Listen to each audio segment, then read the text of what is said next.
Prosseguindo com os estudos sobre escatologia, o assunto do céu, a gente vai introduzir neste vídeo a lição de número 1. Já falamos sobre o preâmbulo ao assunto, já introduzimos o assunto, agora nós vamos adentrar dentro dessa área do céu com a lição de número 1. E aqui nós vamos falar da primeira parte, na qual está inserida essa lição 1. Então, parte 1, uma teologia do céu, é o primeiro bloco de assunto que a gente deve abordar quando a gente está tratando dessas questões aqui nesse estudo específico. E a lição de número 1, ela se encontra dentro da seção 1, Entendendo o Nosso Destino. E o título dela, em forma de pergunta, indaga: você deseja ou anseia pelo céu?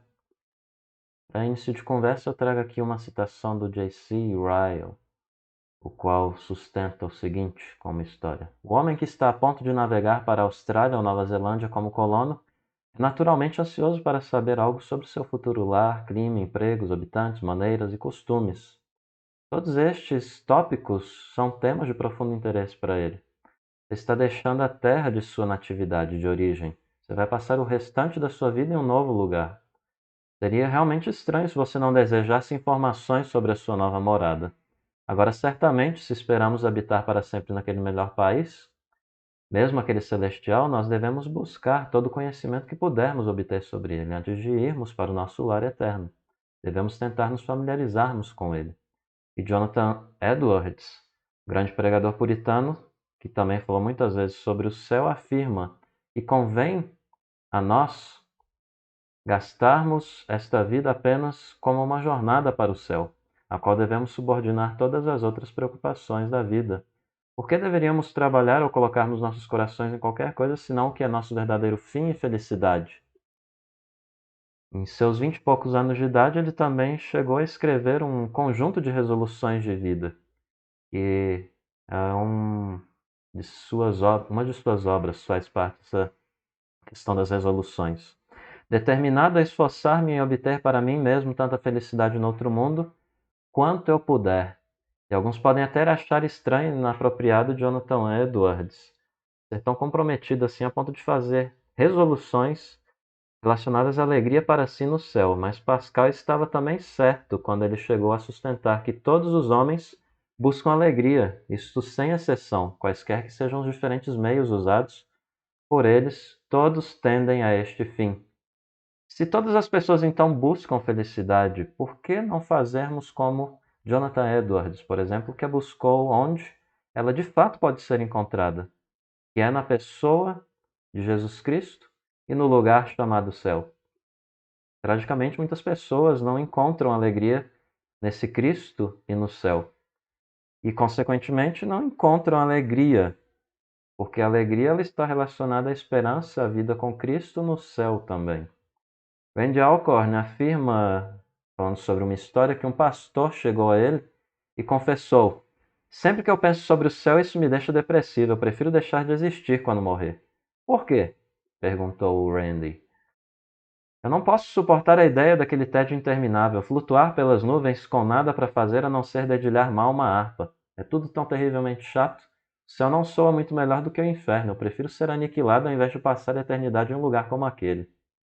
E aí nós indagamos aqui para nossa reflexão, onde um pastor como esse, que acredita na Bíblia, foi educado num seminário, onde ele chegou a tal conclusão sobre o céu?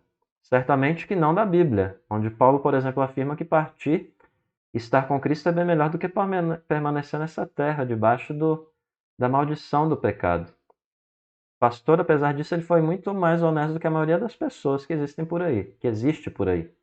Há muitos cristãos que compartilham desses mesmos erros sobre o céu. E Randy Alcorn, novamente, ele conta de certa feita de uma mulher que, após ler o romance escrito por ele, intitulado Deadline, Tempo Determinado, intitulado mais ou menos assim, por português, que retrata o céu como lugar real e emocionante, escreveu para ele o seguinte: sou uma cristã desde os 5 anos de idade. Sou casada com um pastor de jovens.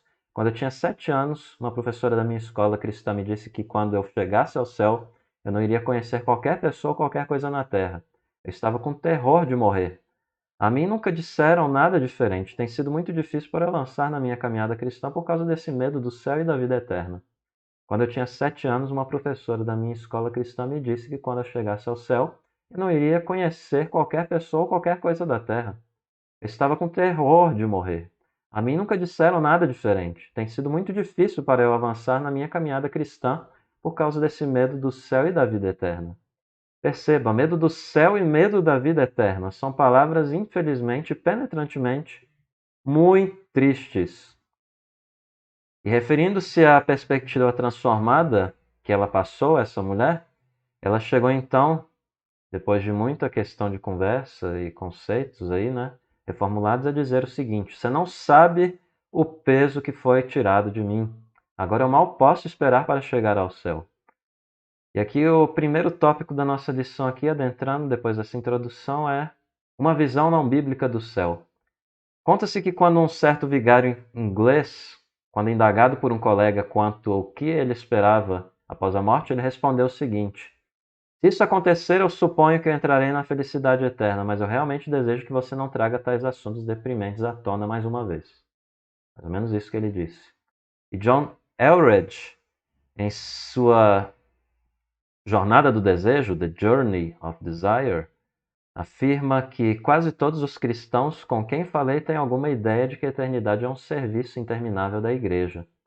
Estabelecemos uma imagem de canto interminável no céu, um hino grande após outro hino grande. Para todos sempre, amém. E o nosso coração fica para baixo. Para sempre, eternamente, é isso? Esta é a boa notícia? E então nós suspiramos, nos sentimos culpados por não sermos tão espirituais assim. Perdemos o ânimo, nos voltamos uma vez mais ao presente para encontrarmos a vida que temos aos nossos olhos, a vida que podemos. E Gary Larson capta uma má percepção do céu, que é comum na sociedade. Em um de seus desenhos ou charges, intitulada Far Side, Lado Distante. Nele um homem com asas de anjos, conforme está aí, na imagem, uma auréola, senta numa nuvem, sem fazer algo, sem alguém por perto, expressão de alguém isolado, abandonado numa ilha de nuvem, deserta e com absolutamente sem algo para fazer. E a legenda aí, o balãozinho dele pensando, mostra os seus pensamentos. Ah, como eu gostaria de ter trazido uma revista. E nas aventuras de Huckleberry Finn, Mark Twain, ele retrata o céu de uma maneira semelhante. A celibatária cristã, Sra. Watson, ela tem uma visão ofuscada do espírito divertido de Huck. E Mark Twain coloca dessa seguinte maneira: ela continuou e me disse tudo sobre o bom lugar. Ela disse que tudo que uma pessoa teria que fazer lá era passear o dia todo com uma harpa e cantar para sempre e eternamente. Então eu não pensei muito nisso. Perguntei a ela se ela pensava que Tom Sawyer iria para lá e ela disse: não de uma perspectiva considerável. Eu estava contente por isso porque eu queria que ele e eu estivéssemos juntos. E a piedosa Sra. Watson nada tinha a dizer sobre o céu que encantasse Hulk ou outra pessoa. O que atrairia seria um lugar onde ele pudesse fazer coisas agradáveis, coisas significantes, com pessoas agradáveis. E essa é uma descrição mais bem precisa do que o céu será. Se a Sra. Watson tivesse dito a Huck o que a Bíblia diz sobre viver em um corpo ressurreto, estar com pessoas que amamos em uma terra ressuscitada, com jardins, rios, montanhas e várias aventuras, aí sim, isso teria chamado a atenção dele. E quando se tratava do céu ou inferno, Mark Twain nunca entendeu bastante, cá entre nós. Sobre o peso da idade, ele afirmou o seguinte em sua autobiografia: o peso da dor, do cuidado e da miséria fica mais pesado ano após ano. Por fim, a ambição está morta, o orgulho está morto, a vaidade está morta e o desejo de libertação, tudo isso está em seu lugar. Finalmente vem o único dom não corrompido que a terra jamais teve para eles. E desaparecem eles de um mundo onde não tinham importância, onde nada alcançaram, onde eles foram um erro, uma falha e uma tolice.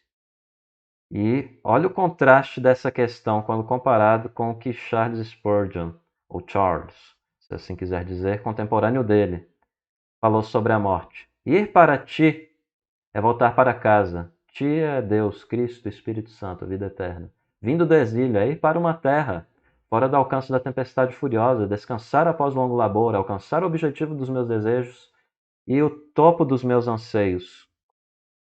Humanos, então, não foram feitos para comerem cascalho. Eu quero sustentar aqui. Pessoas não desejam comer isso. Por quê?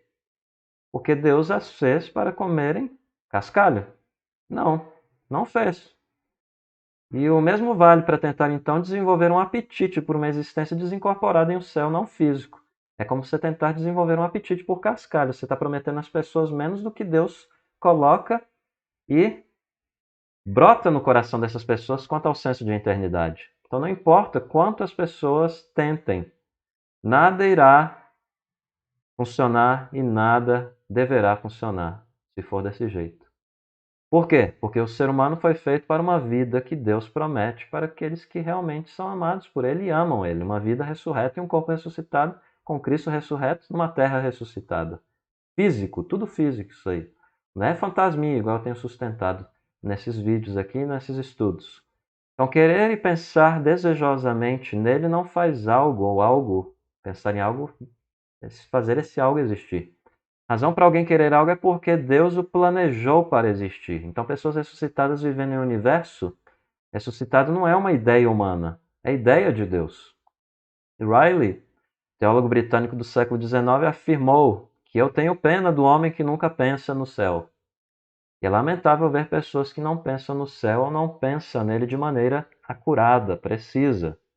O pensamento humano impreciso faz as pessoas escolherem pensar pouco no céu. E tudo isso mostra que há essa negligência então teológica sobre o céu, que é um outro tópico que eu coloco aqui na nossa reflexão.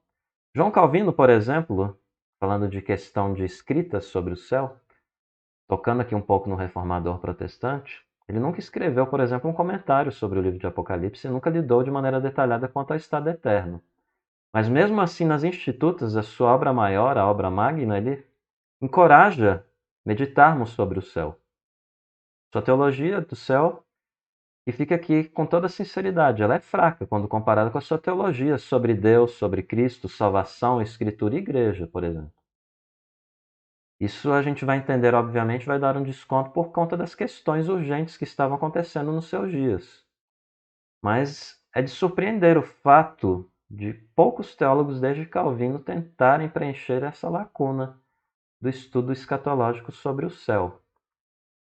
Pouco tem sido escrito desde então sobre o fim dos tempos e questões ligadas ao céu e à escatologia. Mas o céu específico é até pior, dentro do bloco maior da teologia. Pouco é dito sobre o céu. E Colin McDaniel e Bernhard Lang, eles afirmam que, enquanto cristãos não aceitam o céu como artigo de fé, a força deles em definir a natureza da vida eterna tem muito diminuído. Apesar do reavivar presente do interesse religioso na América e Europa, o desejo de discutir os detalhes da existência celestial permanece uma prioridade inferior.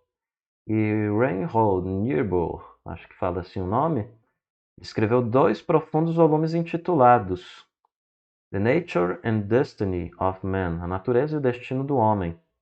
Notavelmente, nessa porção ele nada fala sobre o céu. William Shedd, a sua teologia dogmática, de 3 volumes, possui 87 páginas sobre punição eterna, mas só 2 sobre o céu. Martin Lloyd Jones, na sua teologia de 900 páginas, Grandes Doutrinas da Bíblia, ele destaca menos de 2 páginas para o estado eterno e nova terra. Louis Berkhoff, o clássico no ambiente brasileiro da teologia sistemática, sua obra intitulada Teologia Sistemática. Ele dedica 38 páginas à criação, 40 ao batismo e comunhão, 15 para o estado intermediário, lugar onde pessoas habitam entre a morte e a ressurreição, e ainda assim só tem 2 páginas sobre o inferno e uma para o estado eterno. Entenda-se céu. Vida eterna com Deus. Quando tudo isso então é dito sobre o céu eterno, limitado à página meramente 737 dessa teologia sistemática do Berkhoff, com esse número gigante de número de páginas aí, né? Questões são levantadas a nós. A Escritura realmente tem pouco a dizer? Existem tão poucas implicações sobre o assunto? É claro que não, né? A Bíblia não fala pouco sobre o céu. E Conyers, ele afirma no seu livro Eclipse do Céu, um professor de teologia, que mesmo para alguém sem compromisso religioso e convicções teológicas deve ser um pensamento inquietante que este mundo está tentando traçar seu caminho através de algumas das águas mais perigosas da história, tendo agora decidido ignorar o que foi, por quase 2 milênios, seu ponto fixo de referência, sua estrela do norte. A certeza do julgamento, o desejo pelo céu, o temor do inferno. Estes não são tópicos proeminentes no discurso moderno sobre assuntos importantes da vida, mas já foram um dia. E Conyers afirma que, até recentemente, a doutrina do céu era muito importante para a igreja. A crença no céu não era só um sentimento auxiliar bom, era uma convicção central que sustenta a vida. E, infelizmente, para muitos cristãos, isso não tem sido hoje mais verdade. O céu, então, está fora das telas de radar, mais ou menos isso, que é o outro tópico aqui desse estudo. De acordo com uma pesquisa feita pelo Grupo Barna, a esmagadora maioria de americanos continua a acreditar que há vida após a morte, que céu e inferno existem. Mas o que eles acreditam sobre céu e inferno varia muito. Há um sincretismo. Um porta-voz desse grupo de estudos, Barna, afirma que as pessoas estão tomando visões religiosas para si de várias fontes, como televisão, filmes, conversas com os amigos, e assim sucessivamente. E o resultado tem sido o quê? Uma teologia altamente subjetiva da vida após a morte, desconectada de uma doutrina do céu. E nos seminários, até mesmo os bons, pouco é aprendido sobre o céu. A ausência de aulas sobre a nova terra, e não se chega a falar de tudo que está no livro do Apocalipse ou de todo o livro do Apocalipse, e muito menos do texto mais importante sobre o céu, que é Apocalipse 21 e 22. Quase nada fala sobre isso daí. Ou seja, as aulas de escatologia são estudadas o quê? Várias visões sobre arrebatamento, milênio, mas quase sem dar atenção à nova terra. Mais fácil um aluno, por exemplo, ouvir falar sobre os pontos fortes, os pontos fracos do arrebatamento no meio da tribulação, do que sobre o céu e a nova terra combinados. E o céu, então, como assunto, sofre injustamente, porque vem em último lugar em obras teológicas, em seminários e igrejas. Professores deixam para trás por estarem tão envolvidos com discussões sobre o inferno, visões diferentes sobre Israel, igreja, tribulação e milênio, e aí o céu sofre. E agora tempo não é dado, então, para discussão. Não tem sido dado para a nova Terra, né, essa discussão. Agora imagine aí, por exemplo, que você faz parte de um grupo da NASA, se preparando para uma missão de 5 anos em Marte. E após um extenso período de treinamento, a data de lançamento chega. Na medida em que o foguete está subindo, imagina aí, um dos seus amigos astronautas diz para você: o que você sabe sobre Marte? É você balançando seus ombros mais ou menos assim? Fala assim: nada. A gente nunca falou sobre ele. Acho que vamos descobrir quando a gente estiver lá. Impensável, né, fazer isso? Inconcebível.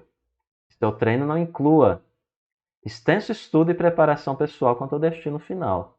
E no cristianismo atual, pouco tem sido feito por semelhante modo quanto ao nosso destino final. Quantos sermões você já ouviu sobre o céu, por exemplo? Muitos cristãos têm ido à igreja durante toda a vida, especialmente os com menos de 50 anos, por exemplo. Se eles lembrarem aí de um sermão, se for um sobre o céu, isso já é um milagre. É muito, porque geralmente não se ouve. Ocasionalmente o céu é mencionado, mas nunca é pregado. Pode até acontecer.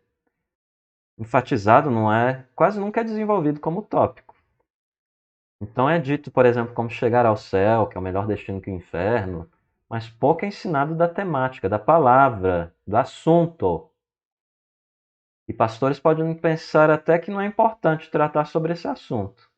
Até porque no seminário deles eles não tiveram estudo sobre isso, né? E aí pensaram, já que eu não estudei isso, não deve ser importante. E quando pastores não pregam sobre o assunto, as suas congregações assumem que a Bíblia nada ou pouco tem a dizer sobre o assunto.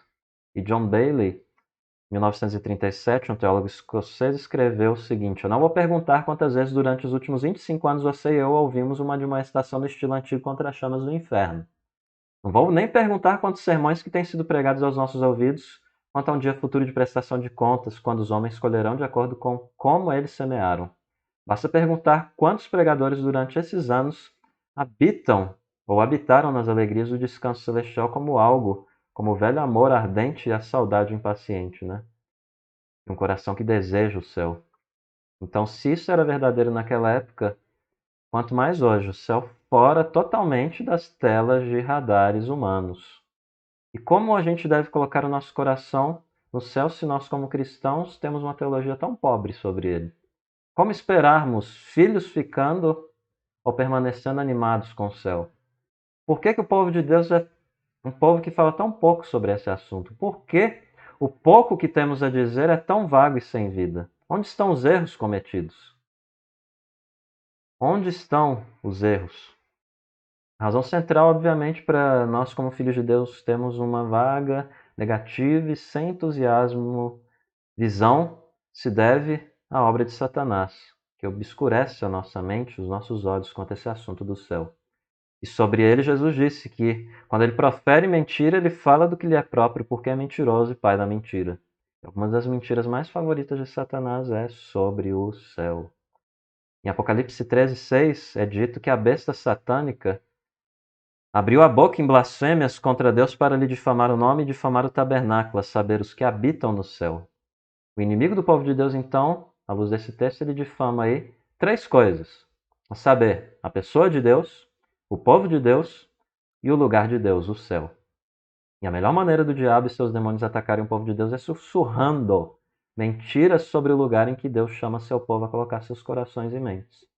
Satanás busca convencer os cristãos de que o céu não existe, ou é uma existência não terrena, ou algo entediante.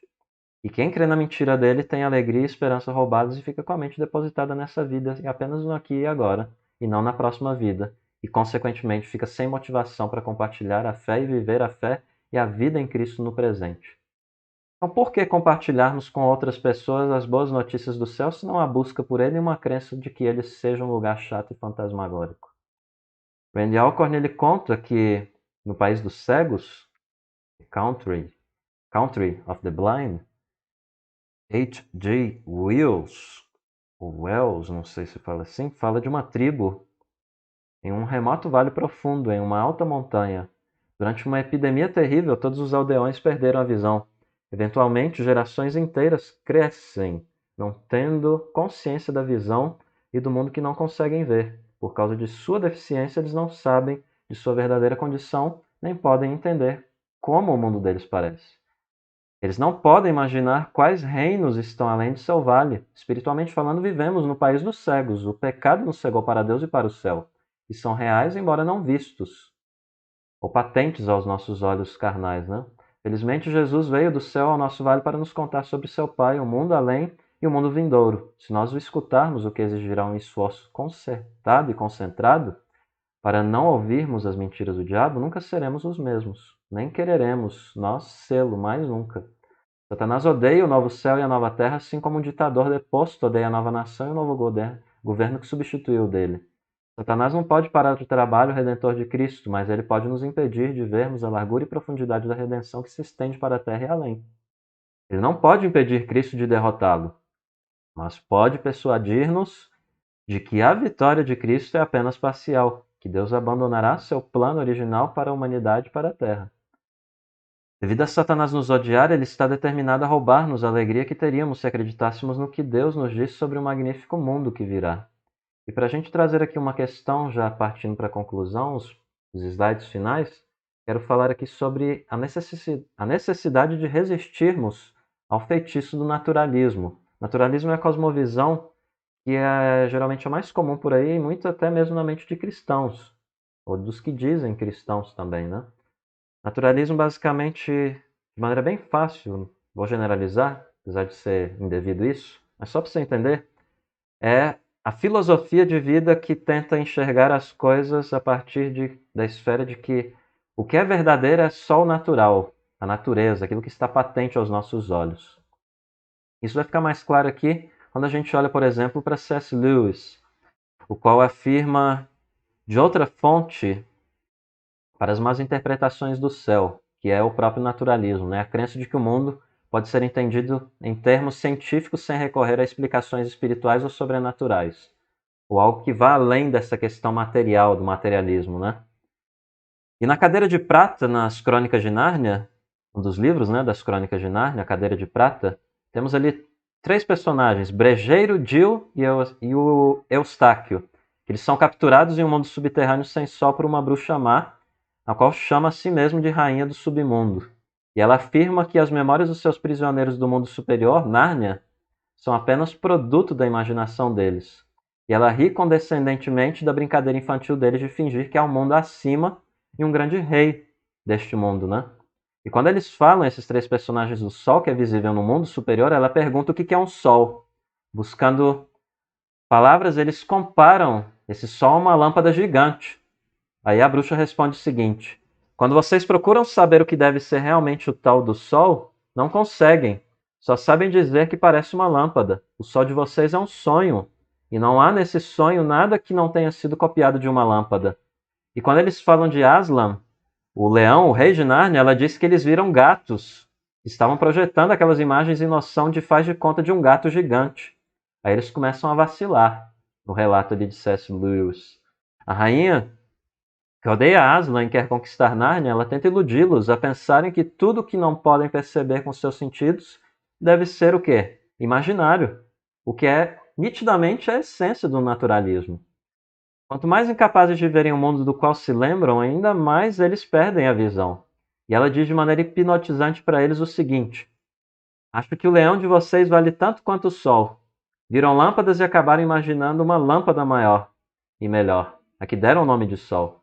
Viram gatos e agora querem um gato maior e melhor, chamado leão. Tudo puro faz de conta, mas francamente já estão meio crescidos demais para isso, já. Repararam que esse faz de conta é copiado do mundo real, do meu mundo, que é o único mundo?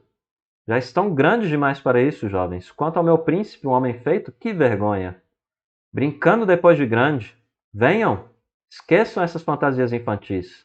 Tenho trabalho para vocês no mundo real. Não há Nárnia, não há mundo de cima, não há céu, não há sol, nem Aslan. Agora, todo mundo, cama. Vamos começar vida nova amanhã. Primeiro cama, dormir. Dormir bem. Um travesseiro macio, um sono sem sonhos bobos. Isso ilustra o poder de Satanás para moldar mentes humanas, né? Fracas, à medida em que elas ficam presas em um mundo escuro e caído. Quando parece que eles sucumbiram às mentiras da rainha, o brejeiro quebra o feitiço e diz à rainha enfurecida: vamos supor que nós sonhamos, ou inventamos aquilo tudo: árvores, relva, sol, lua, estrelas e até Aslan. Vamos supor que sonhamos. Ora, nesse caso, as coisas inventadas parecem um bocado mais importantes do que as coisas reais. Vamos supor então que fossa, este seu reino, seja o único mundo existente, pois para mim o seu mundo não basta, e vale muito pouco. E o que estou dizendo é engraçado, se a gente pensar bem. Somos apenas uns bebezinhos brincando, se é que a senhora tem razão, dona. Mas 4 crianças brincando podem construir um mundo de brinquedo que dá de 10-0 no seu mundo real. Então, a verdade ela é exatamente o oposto da premissa do naturalismo nós sustentamos aqui. As lâmpadas do mundo escuro são, na verdade, cópias do Sol, e não o inverso. E os seus gatos são cópias de Aslan. O céu não é uma extrapolação do pensamento terreno. A Terra, que é uma extensão do céu, feitos pelo Criador. O reino em que o brejeiro e as crianças acreditavam, portanto, Nárnia, seu sol, seu universo, é tudo real. E o mundo da bruxa, ela os tenta acreditarem que é o único mundo real, na verdade é um reino menor, corrompido e em escravidão. Quando as mentiras então da rainha são expostas, ela se transforma na serpente que é aquilo que ela realmente é. Depois disso, Rilian, o rei humano e governante de Nárnia, nomeado por Aslan, acaba matando ela. E aí os escravos abatidos que viviam na escuridão são salvos, a luz inunda e o lar deles na terra se torna um lugar alegre novamente. Por quê? Porque eles perceberam que há um mundo brilhante acima e que Aslan realmente reina no universo. Há risadas, há comemoração, há cambalhotas e fogos de artifício. E às vezes os filhos de Deus, como um personagem de C.S. Lewis, sucumbem às hipóteses naturalistas de que o que é visto é real e o que não é visto é falso. Deus não pode ser real, pode ser a conclusão de muitos, né? Porque não podemos vê-lo. O céu não pode ser real porque não vemos. O cristão, na verdade, ele deve reconhecer sua cegueira. E o cego precisa aceitar pela fé que existem estrelas no céu. Existem. Se eles dependem da habilidade deles de enxergar, eles vão concluir que não existem estrelas. É necessário, portanto, esforço para resistirmos ao encanto enfeitiçante do naturalismo. Neste mundo sombrio, os filhos de Deus devem lembrar a si mesmos que a Escritura fala sobre o céu. E um dia eles serão totalmente libertos da cegueira que os separa do mundo real, perceberão sob quão estupendo feitiço vivem.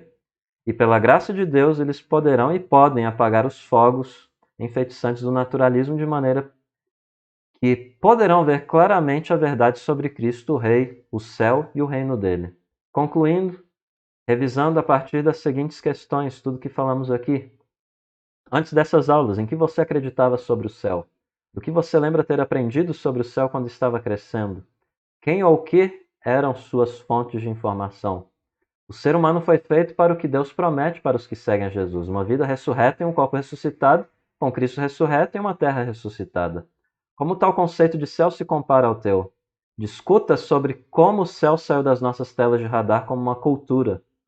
Por que não pensamos mais sobre o céu? E concluímos aqui com mais algumas questões. Vocês pertencem ao pai de vocês, o diabo, e vocês querem realizar os desejos do pai de vocês. Ele foi um assassino desde o princípio, não se apegando à verdade, porque não há verdade nele. Quando ele mente, ele fala sua língua nativa, porque ele é um mentiroso e o pai das mentiras. Aqui é a nova versão internacional em inglês, tradução minha. Abriu a boca para blasfemar contra Deus, caluniar o nome dele, a morada dele e aqueles que vivem no céu. Qual papel Satanás desempenha para nos impedir de desejarmos o céu? Revise a parte que eu falei aqui final, o tópico final intitulado Resistindo ao Feitiço do Naturalismo. Veja aí de novo o vídeo, se necessário, no fim dessa lição aqui, que a gente coloca como capítulo 1 aqui do nosso estudo. O que é naturalismo? Por que devemos resisti-lo? E como devemos resisti-lo? Indo aqui minhas palavras. Se você tiver dúvidas ou questões, pode colocar aí abaixo nos comentários do YouTube e entrar em contato que eu terei o prazer de responder críticas, sugestões, fique à vontade. Por favor, peço aí que você siga assistindo o vídeo, dá a curtida aí, segue o canal aí, dá a curtidinha, o like, para que tudo fique aí aparecendo as notificações para você, e eu serei bastante agradecido e poderemos trazer essas aulas também para outras pessoas. Indica aí também para o povo que você conhece. Nem que as pessoas vão assistir de pouquinho em pouquinho aí, mas vão sendo edificadas. Agradeço muito, Deus seja conosco e até a próxima.